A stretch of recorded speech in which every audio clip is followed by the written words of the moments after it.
नमस्ते, आजा। आ बैठ जा। कैसे आया बता, शर्मा मत, बोल। माँ के कुछ गहने बचे थे भैया। कितने बचे थे? वो तो तेरे बेटे की शादी में तेरे ही हाथों से बिकवा दिए थे मैंने। मेरी घरवाली बता रही थी कानों के कुंडल और अंगूठी बची है। 4 महीने पहले तेरा बड़ा बेटा आया था, मैंने उसे दे दिए थे। क्या उसने तुझे नहीं बताया? कह रहा था माँ ने भेजा है मुझे, क्या तुझे नहीं बताया? नहीं। हेलो राहुल। हाँ ताऊ जी। तो कुंडल और अंगूठी मेरे से लेके गया था, तूने अपने पापा को बताया नहीं? हाँ ले तो गया था ताऊ जी, पर वो मैंने घर दे दिए थे। तूने मुझे बताया क्यों नहीं? पापा मैं भूल गया, वो मैंने मम्मी को दे दिए थे पापा। बकवास बंद कर।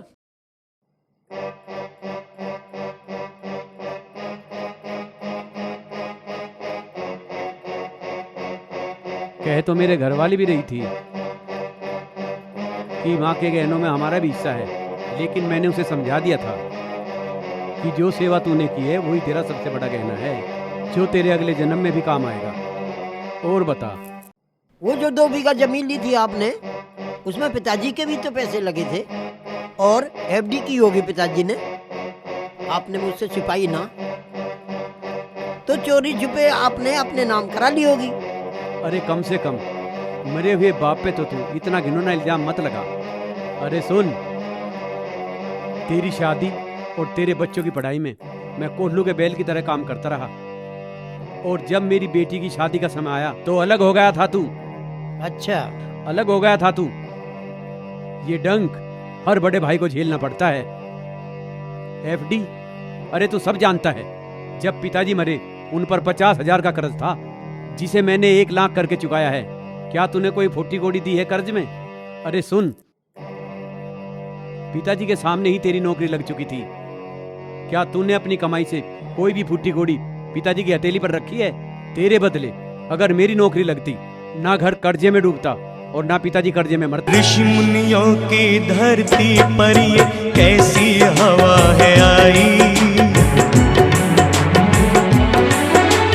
ऋषि मुनियों की धरती पर ये कैसी हवा है आई। अपने अपने लालच में दुश्मन बन गए भाई, अपने अपने लालच में दुश्मन बन गए भाई। भाई भाई भाई भाई।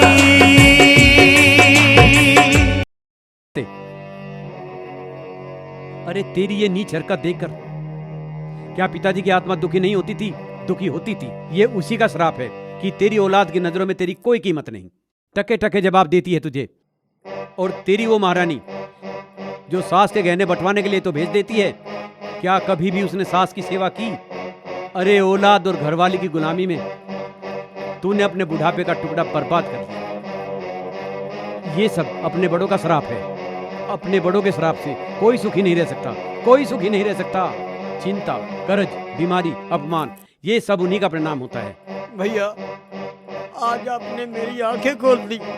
आपकी सारी बातें सुनकर मेरा मन जीने को नहीं कर रहा है।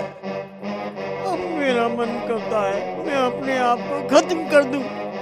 खबरदार, अगर सुसाइड करने की सोची भी तो बड़ा भाई हूं तेरा, आ जाना। पहला टुकड़ा तेरा और बाद में मेरा। भाई के दर्द की भाई भैया। अरे मैं कौन होता हूँ माफ करने वाला? माफी मांगनी है तो स्वर्ग में बैठे माँ बाप से मांग, ये शायद तुझे माफ कर देंगे। पितृ दोष के निवारण का इससे बड़ा कोई समाधान नहीं होता। अरे किस जंजाल में फंसा लिया तूने अपने आप को मूर्ख, किस जंजाल में फंसा लिया। भैया मुझे माफ कर दो। भाई भाई की विपत्ति बांटता है, संपत्ति नहीं।